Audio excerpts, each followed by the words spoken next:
Hello, boys and girls. Today we're going to be looking at some place value, and we're going to be looking at specifically regrouping in place value, because I know that can be a bit tricky sometimes.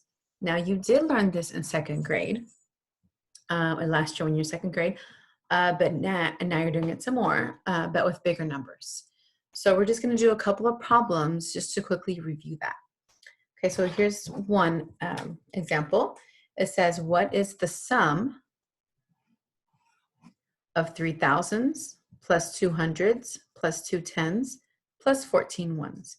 The reason I circled sum is because that is an important word. That is the answer to an addition problem. So right now we have the numbers and they want you to compose it. Remember, compose means to join together, to put together. And if you notice these plus signs right here, that's another clue that it wants you to compose it. Along with sum, you have to join those numbers together. Anytime you work on place value and they do not provide a chart for you, you need to make your own. You can use little houses for the boxes. You can use little lines for your charts. However chart you've learned with your teacher, make sure that you use something, because you need something to keep track of your numbers and to hold a place for them. Okay, so I'm just gonna make a little chart here. So we have our ones, that's O for ones, tens, hundreds, thousands. And I'm going to stop at thousands only because that's where it stopped here. In third grade, you can go up to all the way up to 100,000s, but in this particular problem, it didn't go that far. So that's how I knew where to stop. So this is a place value chart I'm going to use today. But remember, you can use whatever chart you feel most comfortable with. Okay, now I only have this little screen, otherwise I would use, and I have my actual place values here, my little concrete models, but there's not a lot of room here. So if you're in your classroom right now, I do want you to use yours while we do it together. But since I don't have a lot of space here, I'm just gonna draw them. I'm gonna use a pictorial model. That means I'm gonna draw it.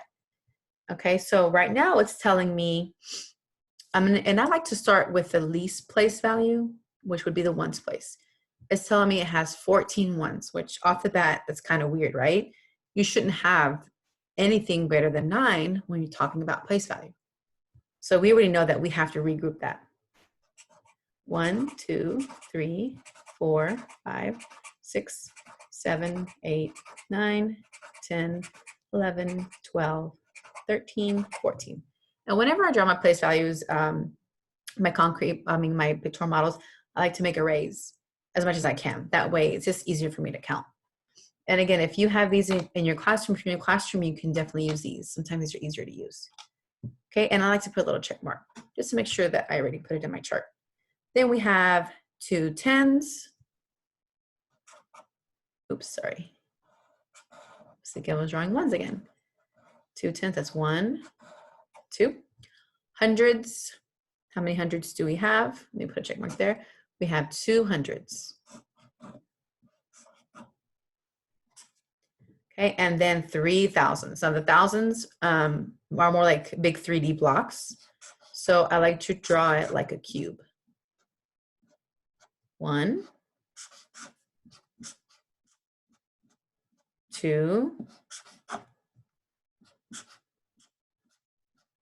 and 3. Doesn't have to be perfect, just as long as you have a number there to represent that. Okay, so as we talked about, you can only have, let me check that off, make sure I put it in my chart, and I did. Right now we have 14 ones here. And remember, we can't have that. I don't have our traditional rods, but I do have a unifix cube, and it serves the same purpose. In a 10, you always have 10. 1, 2, 3, 4, 5, 6, 7, 8, 9, 10. But they have 10, 11, 12, 13, 14. They have 4 extra ones. So what you have to do is gather 10 of them and regroup it. And I'm gonna show you what that looks like. And this is why I like to put it in an array. It's easier to count. So we have 1, 2, 3, 4, 5, 6, 7, 8, 9, 10. So these 10, I have to move, I'll use a different color so it's easier to see. These 10 right here, we have to move over. It has to go right next door, just like when you're regrouping with regular numbers. I'm gonna draw another group of 10 here, and this goes away. It doesn't really go away, you're moving it next door.